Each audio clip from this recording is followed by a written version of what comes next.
Hello friends, स्वागत है आप सभी का हमारे YouTube channel finance with Brijesh पे। जैसा कि आप लोग जानते हैं कि हम लोगों ने आईटीआर का सीरीज स्टार्ट किया था, जिसमें हम लोग आईटीआर 1, आईटीआर 3 और आईटीआर 4 डिटेल में डिस्कस कर चुके हैं, जिसका लिंक आपको डिस्क्रिप्शन बॉक्स में मिल जाएगा। आज हम लोग एक और इम्पोर्टेंट आईटीआर के बारे में डिस्कस करने वाले हैं, आईटीआर 2, जो कि पर्टिकुलरली इंडिविजुअल और एचयूएफ के लिए एप्लीकेबल है। तो आइए हम लोग डिटेल में समझते हैं कि ये कौन कौन फाइल कर सकता है, इसमें कौन कौन सा इनकम आएगा और क्या लिमिट है इसका। तो चलिए स्टार्ट करते हैं हम लोग। आईटीआर 2 में क्या क्या इनकम आएगा। आईटीआर 2 में इनकम टैक्स फॉर्म है जिसे इंडिविजुअल और एचयूएफ भरते हैं। ध्यान रखना है, अदर देन इंडिविजुअल और एचयूएफ आईटीआर 2 फाइल नहीं कर पाएंगे जब उनकी सैलरी इनकम या पेंशन इनकम के सहित कुछ अन्य सोर्स के भी आए हैं, जैसे हाउस प्रॉपर्टी का इनकम। अब ध्यान रखना है, जब हम लोग आईटीआर 1 डिस्कस कर रहे थे तो सैलरी के साथ साथ केवल 2 हाउस प्रॉपर्टी था, लेकिन आईटीआर 2 में इस तरह का कोई लिमिटेशन नहीं है।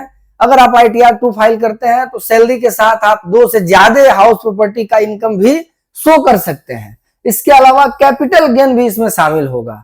हम लोग जब 1 डिस्कस कर रहे थे तो उसमें हम लोगों ने डिस्कस किया था कि केवल long term capital gain under section 112A में अगर 1,25,000 तक है तो ही आप आईटीआर 1 फाइल कर सकते हैं, लेकिन इस तरह का कोई रिस्ट्रिक्शन आईटीआर 2 में नहीं है। आईटीआर 2 में आपका शॉर्ट टर्म कैपिटल गेन हो या लॉन्ग टर्म कैपिटल गेन हो और चाहे जितना भी हो, वो आईटीआर 2 आप फाइल कर सकते हैं उस केस में। अदर सोर्स का इनकम आईटीआर 2 में जा सकता है। फॉरेन एसेट और फॉरेन इनकम हम लोग डिस्कस कर रहे थे कि जिनका फॉरेन एसेट या फॉरेन इनकम है वो आईटीआर 1 नहीं फाइल कर सकते हैं, तो कौन सा फॉर्म फाइल करेंगे? वो आईटीआर 2 फाइल करेंगे। इसके अलावा डायरेक्टर इन अ कंपनी, ये भी हम लोग डिस्कस किए थे कि 1 नहीं फाइल कर सकते हैं, तो वो 2 फाइल करेंगे। एग्रीकल्चर इनकम में हम लोगों ने डिस्कस किया था कि अगर किसी का एग्रीकल्चर इनकम 5,000 से ज्यादा है, 5,000 तक तो हम 1 में फाइल कर सकते हैं, लेकिन 5,000 से ज्यादा है तो क्या करेंगे? तो उस केस में हम आईटीआर 2 फाइल करेंगे। ये बात आप लोगों को समझ में आ गया कि इनकम कौन कौन सा इंक्लूड होगा। इसमें अधिकतम सीमा क्या है? आईटीआर 1 में हम लोगों ने देखा था कि अगर आपका इनकम 50 लाख से ज्यादा है तो आप आईटीआर 1 नहीं फाइल कर सकते हैं, तो उस केस में आप क्या फाइल करेंगे? आईटीआर 2 फाइल करेंगे। एक और इंपॉर्टेंट चीज जो ध्यान रखना है कि इनकम अगर आपका बिजनेस और प्रोफेशन से है, उस केस में आईटीआर 2 एप्लीकेबल नहीं है। जैसा कि हमने आईटीआर 3 और आईटीआर 4 के वीडियो में डिस्कस किया था कि बिजनेस और प्रोफेशन के लिए 2 आईटीआर फॉर्म एप्लीकेबल है, इंडिविजुअल और एचयूएफ के लिए, आईटीआर 3 और आईटीआर 4। तो अगर आपका इनकम बिजनेस और प्रोफेशन से है तो आपको आईटीआर 3 और आईटीआर 4 चेक करना चाहिए।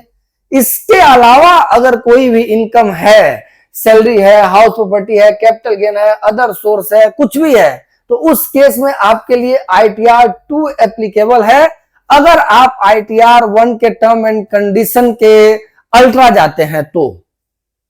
इसके अलावा आईटीआर 2 कौन भर सकता है? Individual, being a director in company, HUF, unlisted equity share में इन्वेस्टमेंट किया वो भी भर सकता है, जिसके पास फॉरेन एसेट है वो भी भर सकता है, एग्रीकल्चर इनकम अगर 5,000 से ज्यादा है तो भी भर सकता है। आईटीआर 2 कौन नहीं भर सकता? जिनका बिजनेस से इनकम हो, प्रोफेशन से इनकम हो, जिसने प्रिजेंटिव सेलेक्ट कर रखा है, या अगर वो पार्टनरशिप फॉर्म है। पार्टनरशिप फॉर्म के लिए तो आईटीआर 2 एप्लीकेबल ही नहीं है। आईटीआर 1 और 2 में डिफरेंस क्या है ये देख लेते हैं हम लोग, ये इंपॉर्टेंट है। सैलरी इनकम दोनों ही आईटीआर में जा सकता है, 1 और 2 में, depend on term and condition. 1 house property या 2 हाउस प्रॉपर्टी, वो 2 हाउस प्रॉपर्टी के केस में भी आप 1 फाइल कर सकते हैं, लेकिन 2 से ज्यादा अगर हाउस प्रॉपर्टी का इनकम है तो उसके लिए आपको 2 में जाना पड़ेगा। कैपिटल गेन ध्यान रखना है, हमारा long term capital gain under 112A में 1,25,000 तक है तो ही आप 1 फाइल करेंगे, उसके बाद आपको 2 में जाना पड़ेगा। और शॉर्ट टर्म कैपिटल गेन है तो हर हाल में आपको 2 में जाना पड़ेगा। अगर फॉरेन एसेट का कोई इनकम है तो 2 में जाना पड़ेगा। डायरेक्टर इन कंपनी में अगर से कोई इनकम है तो आपको 2 में जाना है। अनलिस्टेड इक्विटी के केस में 2 में जाना है। एग्रीकल्चर इनकम अगर हमारा 5,000 से ज्यादा है तो 2 में जाना है। ये चीजों, इन सब चीजों का ध्यान रखना है।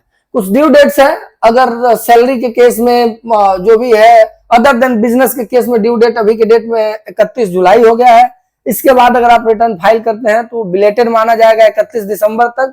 और उसके बाद गवर्नमेंट ने ऑप्शन दिया है कि कुछ लेट फीस जमा करके आप रिवाइज रिटर्न 31 मार्च तक फाइल कर सकते हैं। उसके लिए अगर आप बिलेटेड रिटर्न फाइल करते हैं तो 5 लाख से ज्यादा इनकम है तो 5,000 का लेट फीस है, 5 लाख से कम है तो 1,000 रुपए का लेट फीस है।